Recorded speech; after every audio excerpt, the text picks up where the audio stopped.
Hi everyone, this is Brett Sankis. I am the Right Brain business lawyer and a business consultant, and this is another video in our series about mastering your business partnerships. So last time we talked about being the right partner and finding the right partner. Those are kind of two sides of the same coin. And at the end I said we talked this time about exiting bad partnerships or hitting the eject button, getting out of a bad partnership. Before we do that though, I want to spend a little bit of time on dispute resolution generally.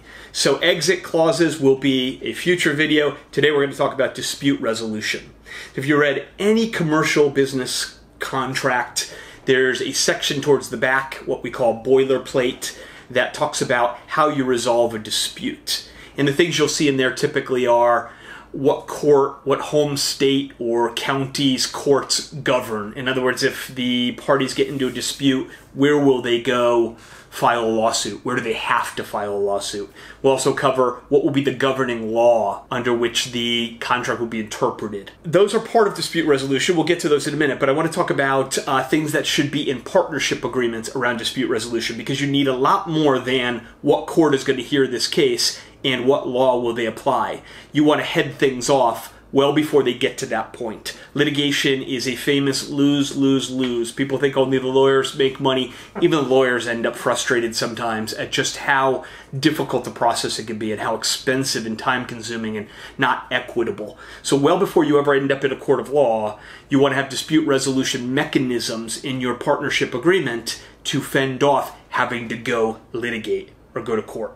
So aside from governing law and in what forum will you litigate, if it comes to that, there's other things that you might see like mediation and arbitration. And we'll get to those in a moment as well. But we're going to start even earlier than that, because mediation has its place. Arbitration can be quite expensive, not that much cheaper than litigation in a lot of cases. So we're trying to come up with mechanisms for your partnership agreement, for your partnership to fend off ever having to get to some of that traditional dispute resolution stuff.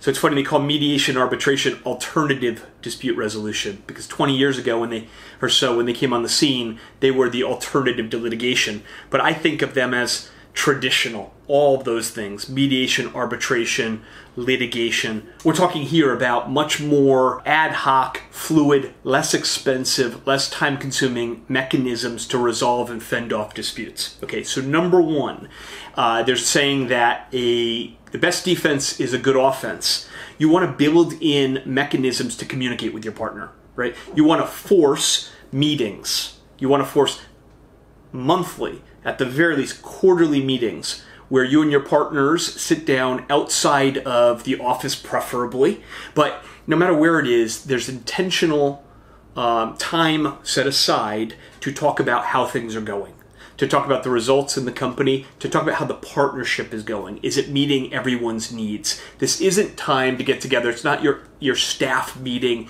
not time to get together to talk about, so-and-so over in accounting isn't performing. Should we hire someone new? That's not what this is about. That's time set aside. Could be just an hour, could be over a beer, could be on a hike. Wherever it takes place doesn't matter, but it's got to be time, again, preferably in my opinion, outside of the office, but where you talk about, is this working for you?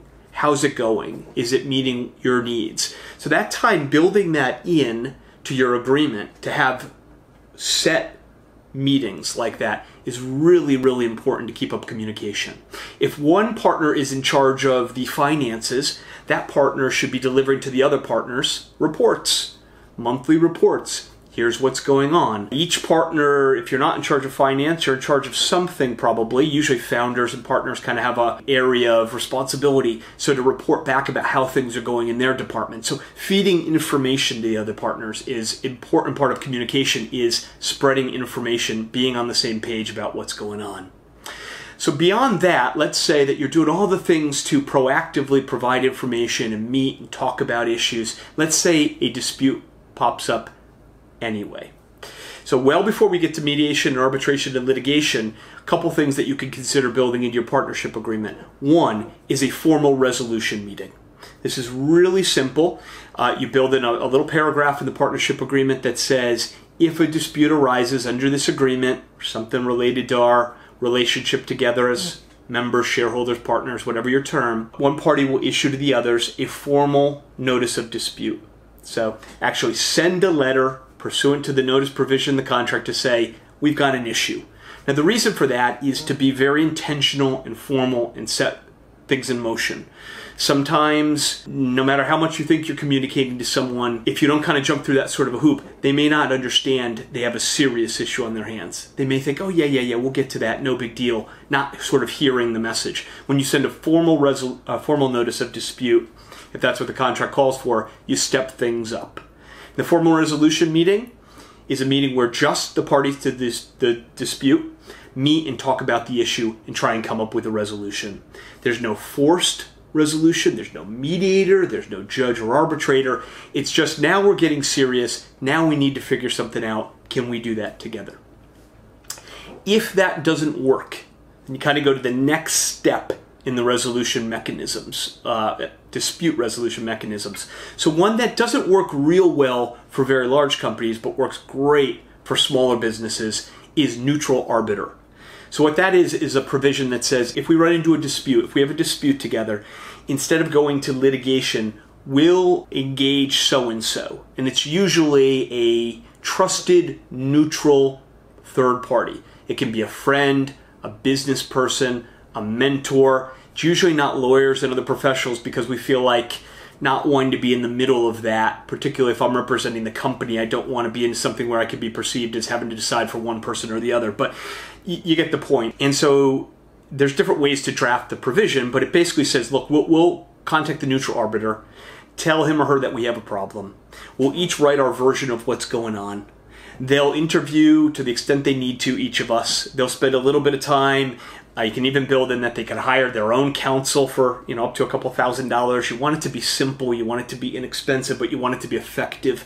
So whatever mechanisms you think you need to build in, and then the neutral arbiter comes back and says, here's my decision, abide by it. Now, usually that decision isn't from a formal arbitrator or a judge. It isn't entered into a court of law. One of the founders or partners could decide not to honor it, but you would hope that they would say, this is what we agreed to, I'll honor that decision. And it could be a decision the company should undertake. It should be some way of divvying up responsibility or equity or money or something. But neutral arbiter is a great, inexpensive, simple mechanism to hopefully get a resolution. So now let's say you've tried formal resolution meeting, neutral arbiter if it works for your particular business, or if it doesn't, what's next? Well, then we go to those more traditional mediation, arbitration, litigation options. Mediation is a formal, outside of the office, in front of a trained, certified third-party mediator, an opportunity to air the dispute and have the mediator try and come up with a resolution among the parties to the dispute. So sometimes the parties will be represented by their own legal counsel. Most often I would say that they are. Other times they won't. They share the costs usually of the mediator and the mediation facilities, which could run maybe $1,000 up to a couple $1,000. Could be a little less, a little more for a day in front of a mediator. The mediator will not issue a decision. It's not a forced resolution. The mediator will often split up the parties and kind of work each side a little bit and try and come up with a shared resolution. So that's relatively inexpensive. It happens pretty quickly. There's no forced decision. If none of these things work, then you're in the realm of arbitration or litigation. And those are usually an either or. You either call for arbitration formally, it's required under the contract, or it's not, in which case you end up in litigation. These are lengthier processes. The arbitration will take place in front of certain arbitrating bodies, but there's all these arbitrating bodies and they've got rules, and the rules apply to how the case is heard. A decision is entered in the end in the arbitration, and that decision can be entered into a court of law and has the binding power like a judge's decision would.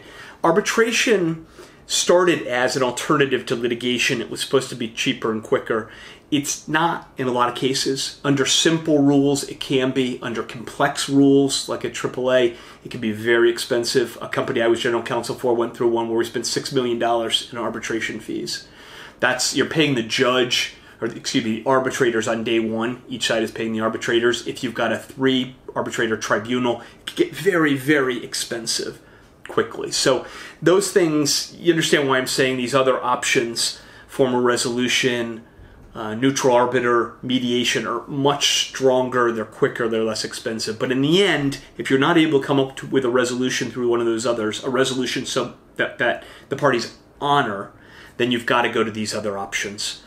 Also in dispute resolution, you will deal with governing law. So the governing law of a contract for a Texas limited liability company is probably going to be Texas. But if the members are in different states, they can discuss that. Again, it's almost always in a partnership or founder agreement, it's almost always going to be the law where the company was formed and is domiciled, but it could be different to that than that. And so that's dispute resolution. Really important to figure out. You try and fend off the problems before they occur. If they do occur, you try and get rid of them judiciously. That lays the basis for the conversation we'll have about hitting the eject button. So none of this stuff works, or you decide, look, there's no way I'm ever going to get to the point where this partnership is going to be effective for me. How do we get out of this? That we'll talk about next time. If you have any questions or comments about any of this, if you've been through an arbitration or a mediation, if you've used neutral arbiter, we'd love to hear from you. Remember, the way I'm crafting this series is to hear from you. What do you want to hear about? What do you need more of? What haven't I covered properly? So reach out, send me an email, drop a comment. I appreciate you stopping by.